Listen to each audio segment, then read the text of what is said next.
बातम्यांचा हा ओघ असाच सुरू राहणार आहे। बातमीपत्रामध्ये आता आपण पाहणार आहोत 10 सेकंद 10 बातम्या। सिडको लॉटरीच्या अर्ज नोंदणीसाठी मुदतवाढीची मागणी, आवश्यक कागदपत्र मिळवण्यासाठी दिलेली मुदत अपुरी असल्याचं अनेकांचं मत। मतदानासाठी सुट्टी न दिल्यास आस्थापनांवर कारवाई, मुंबई महानगरपालिका आयुक्त भूषण गगराणी यांचा इशारा। नवी मुंबईत 15,000 मतदारांचं सोसायटीतच मतदान, बेलापूरमध्ये 12 तर ऐरोलीमध्ये 2 गृहसंकुलांमध्ये केंद्र। दिवाळीत फटाके फुटले तरी प्रदूषण कमी, मात्र दिवाळी आटपताच उपराजधानीत प्रदूषण वाढलं। दिवाळीनंतर नागपुरातील प्रदूषणाच्या पातळीत वाढ। यंदाच्या खरीप हंगामात विक्रमी अन्नधान्य उत्पादन होणार, तांदूळ, मका आणि भुईमुगाच्या उत्पादनात उच्चांकी वाढीची शक्यता। पुण्यात मद्यपी चालकांची झिंग उतरणार, 2,500 जणांवर कारवाई, 500 परवाने निलंबित करण्याचा प्रस्ताव। भुयारी मेट्रोला प्रवाशांची प्रतीक्षाच, महिनाभरात केवळ 6,12,913 जणांचा प्रवास। बंद पडलेल्या जेट एअरवेजची मालमत्ता विकण्याचे आदेश, सर्वोच्च न्यायालयाचा मोठा निर्णय। नवी मुंबईत नव्या वर्षापासून ई कचरा वाहतूक, 908 कोटींच्या कचरा संकलन कामाचाही प्रारंभ। सोन्या चांदीच्या दरात मोठी घसरण, सोन्याचा भाव 1,580 रुपयांनी घसरला तर चांदीच्या दरात 2,748 रुपयांची घसरण। हेडलाइन्स प्रायोजक राजयोग पेंट्स, आनंद तुमचा, रंग आमचा।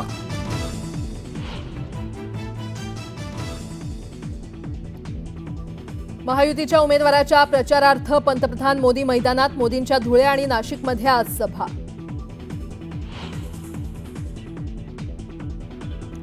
केंद्रीय मंत्री अमित शहा महाराष्ट्र दौऱ्यावर, सांगलीतील महायुतीचे उमेदवार सत्यजित देशमुख आणि सुधीर गाडगीळ यांच्या प्रचारार्थ सभा। देवेंद्र फडणवीस अमरावती दौऱ्यावर, रवी राणांच्या प्रचारार्थ गोपालनगरमध्ये जाहीर सभा घेणार। उद्धव ठाकरेंचा आज सभांचा धडाका, जालन्यात आसाराम बोराडेंसाठी तर बुलढाण्यात जयश्री शेळके आणि सिद्धार्थ खरातांसाठी सभा।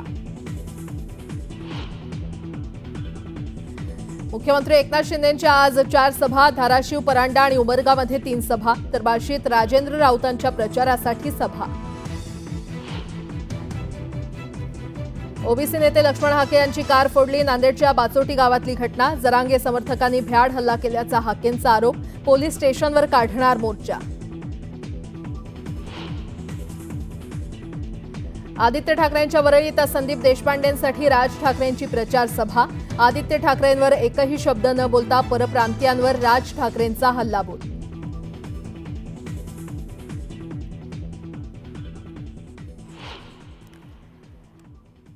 नमस्कार, मी प्राजक्त तांडेल, तुम्ही पाहताय न्यूज 18 लोकमत। बातमीपत्रात आपलं स्वागत आहे। बातमीपत्रामध्ये आपण पाहणार आहोत विधानसभा निवडणुकी संदर्भातल्या काही महत्त्वाच्या बातम्या।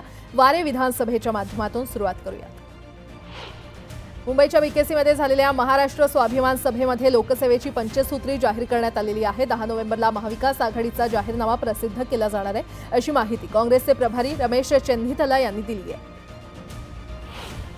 महाराष्ट्र विधानसभा निवडणुकीसाठी भाजप 10 नोव्हेंबरला आपलं संकल्पपत्र जाहीर करणार आहे। भाजपचे अध्यक्ष जे.पी. नड्डांच्या हस्ते संकल्पपत्र प्रकाशित करण्यात येणार आहे। मोदींच्या महाराष्ट्र दौऱ्याच्या पार्श्वभूमीवर उपमुख्यमंत्री देवेंद्र फडणवीस यांनी एक खास व्हिडिओ शेअर केलाय। मोदी आज महाराष्ट्र दौऱ्यावर असून धुळे आणि नाशिकमध्ये मोदींच्या जाहीर सभा होणार आहेत। जिसकी विकसित भारत के निर्माण में बहुत बड़ी भूमिका। केंद्रीय गृहमंत्री अमित शहांच्या महाराष्ट्र दौऱ्याच्या पार्श्वभूमीवर देवेंद्र फडणवीस यांनी व्हिडिओ शेअर केलाय। महायुतीच्या उमेदवारांसाठी अमित शहांची सांगली, शिराळा आणि इचलकरंजीमध्ये सभांचा धडाका तिथे पाहायला मिळणार आहे। बीडमधील महायुतीचे उमेदवार योगेश क्षीरसागर यांनी त्यांचे बंधू आमदार संदीप क्षीरसागर यांच्यावर टीका केली आहे। 5 वर्षात आमदार गावात फिरकलेच नाहीत तर विकास होणार कसा, असा सवाल त्यांनी केलाय।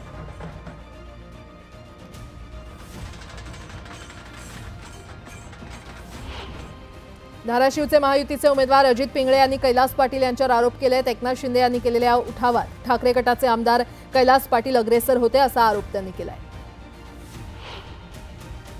अलिबाग मुरुड मतदारसंघात ठाकरे गटानं शेकापला पाठिंबा दिलाय. त्याचप्रमाणे शेकापनं पेणमधील उमेदवार प्रसाद भोईर यांना पाठिंबा जाहीर करावा अशी मागणी शिवसेनेच्या पदाधिकाऱ्यांनी केली आहे.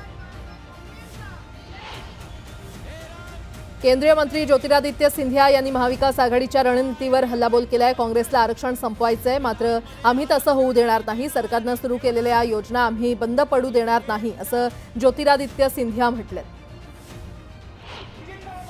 पाकिट मटण बाटलीच्या राजकारणात अडकायचं नाही, आपल्याला विचारांचा आमदार निवडून द्यायचा आहे असं आवाहन सुजात आंबेडकर यांनी केलंय. ते भुसावळ मतदारसंघात आयोजित प्रचार सभेत बोलत होते.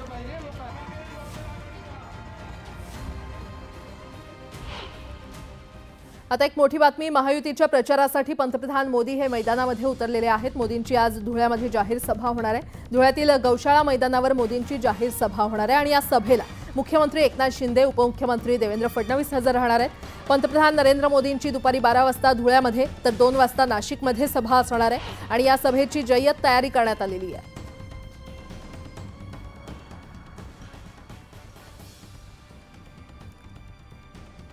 पुन्हा एकदा पाहूयात वारे विधानसभेचे.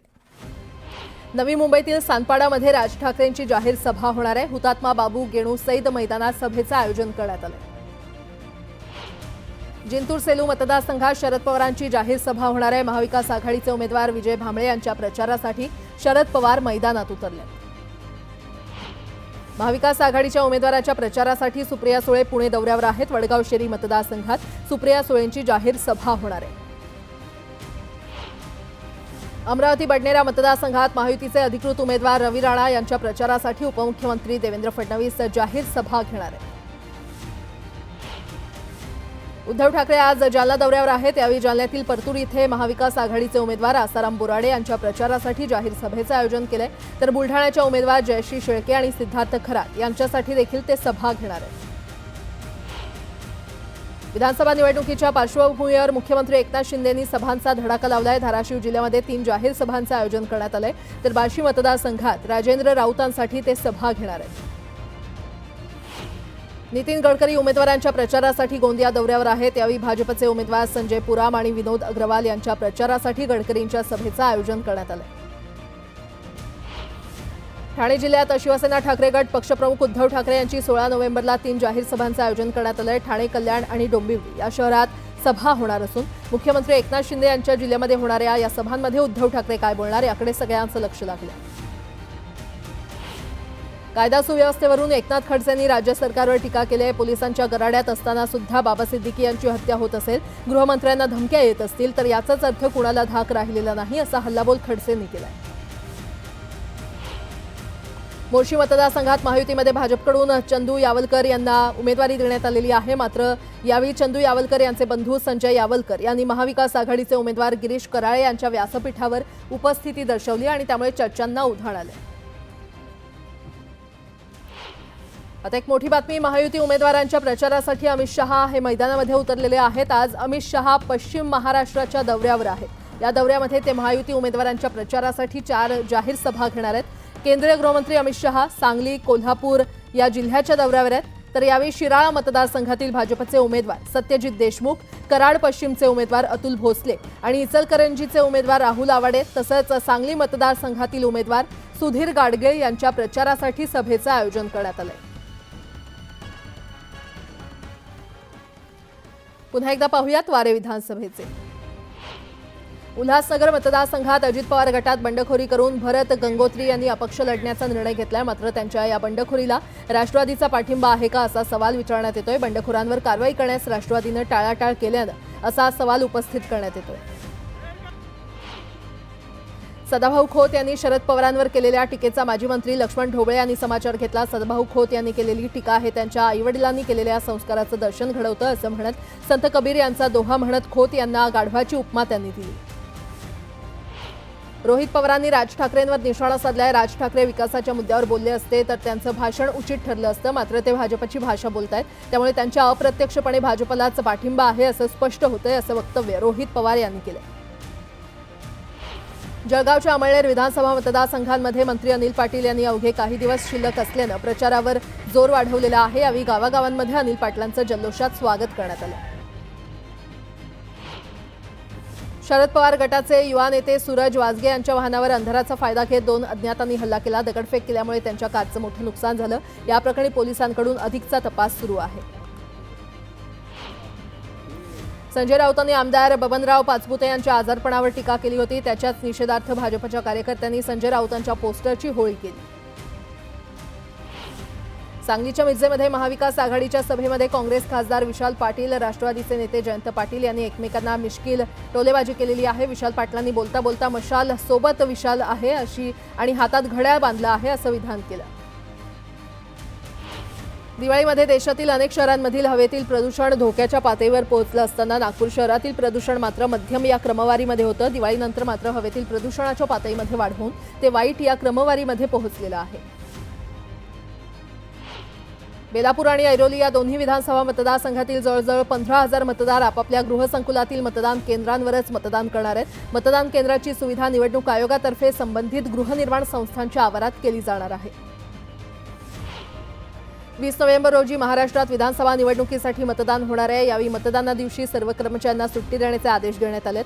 सुट्टी न दिल्यास आस्थापनांवर कारवाई करण्यात येईल असा इशारा पालिका आयुक्त भूषण गगराणी यांनी दिला. मोठी बातमी समोर येते. विधानसभा निवडणुकीचा रणसंग्राम सुरू झालेला आहे. सर्वच राजकीय पक्षांनी प्रचार सभांचा धडाका लावलाय. 20 नोव्हेंबरला विधानसभेसाठी मतदान होणार आहे आणि त्याआधी 2 दिवस म्हणजेच आधी 18 नोव्हेंबरला दुपारी प्रचार बंद होणार आहे. त्यामुळे 17 नोव्हेंबरला सभेसाठी शिवाजी पार्क मैदान मिळावं यासाठी मनसे आणि शिवसेना ठाकरे गट दोघेही आग्रही आहेत. 17 नोव्हेंबरला बाळासाहेब ठाकरे यांच्या स्मृतिदिनी इतर राजकीय पक्षाला सहभाग घेण्यास परवानगी दिल्यास संघर्ष उद्भवू शकतो.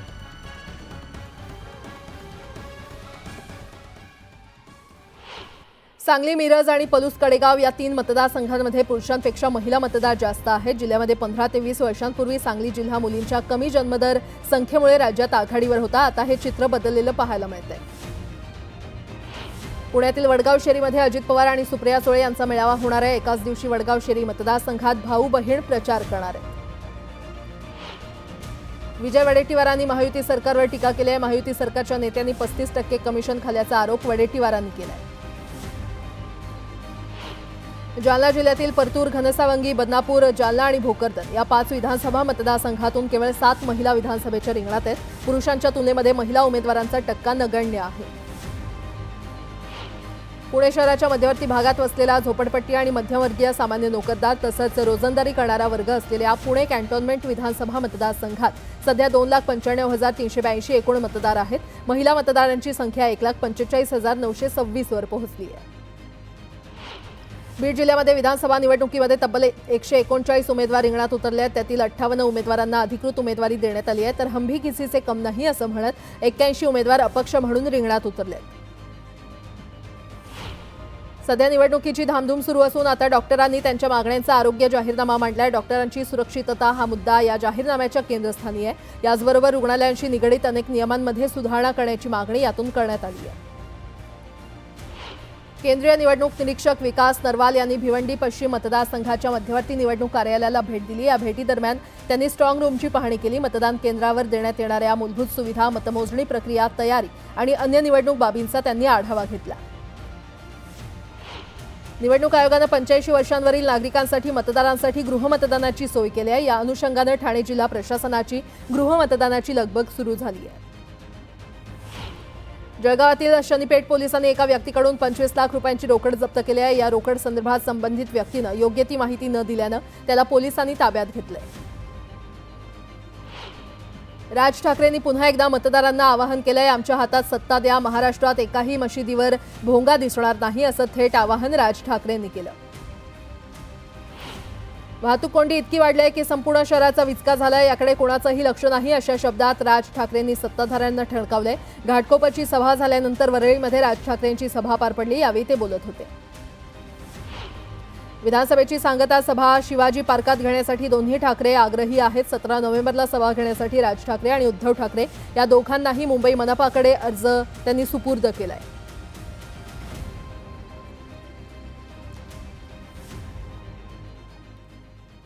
आता एक मोठी बातमी समोर येते. मुंबईमध्ये घाटकोपरमध्ये राज ठाकरेंची पहिली सभा पार पडली आणि या सभेमध्ये त्यांनी टोलच्या मुद्द्यावरून सत्ताधाऱ्यांना खडे बोल सुनावलेले आहेत. मनसेमुळे मुंबईत टोल बंद झाले, पण त्याचं श्रेय आम्हाला कुणीच दिलं नसल्याचं त्यांनी म्हटलंय.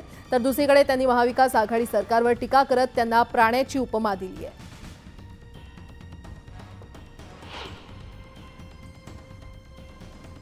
मशिदींवरचे जर भोंगे हे जर खाली उतरवले गेले नाहीत तर त्या मशिदींच्या समोर माझा महाराष्ट्र सैनिक जाऊन तिथे हनुमान चालीसा म्हणेल. उद्धव ठाकरेंचं सरकार होतं. उद्धव ठाकरेंचं सरकार म्हणजे कोणाबरोबर? ते जे तरांगडं झालं होतं ना मध्यंतरी आत्ता.